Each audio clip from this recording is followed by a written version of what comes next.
Les Maliens, écoutez très bien ceci.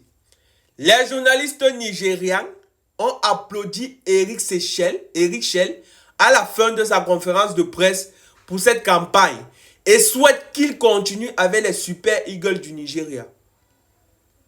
Ou bien vous voulez que je répète, mes frères maliens? Je répète, parce que pour vous, tellement vous êtes des barbares au point où vous ne connaissez pas l'éthique, vous ne connaissez pas valoriser les gens. Écoutez ce que les autres personnes ont fait, ce que normalement vous devriez faire lorsque le Mali avait été éliminé à la CAN 2024. Écoutez, les journalistes nigérians ont applaudi. On n'a pas dit, ils ont posé des questions intrigantes à Eric Schell. On n'a pas dit ça. On a dit, ils ont applaudi Eric Schell à la fin de sa conférence de presse pour cette campagne et souhaitent qu'il continue avec les Super Eagles du Nigeria. Je me rappelle que lorsque le Mali avait été éliminé, je pense en quart ou bien en demi-finale de la CAN, c'est un journaliste malien qui s'était levé, dressé pour demander à ce que le coach Eric Schell puisse démissionner. Et ses collègues l'avaient applaudi après sa déclaration. Ses collègues journalistes maliens l'avaient applaudi.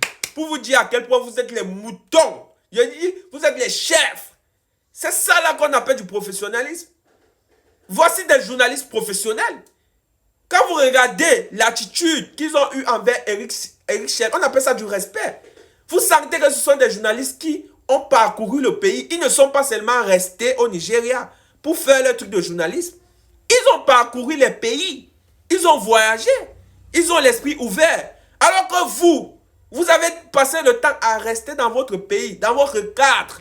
C'est pour ça que vous vous êtes toujours comportés comme des moutons, au point de demander à un entraîneur de démissionner.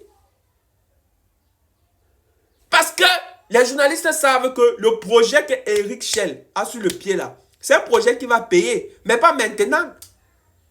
Son projet footballistique pour le Nigeria, c'est un projet à long terme. Ils savent que ça ne va pas porter ses fruits maintenant.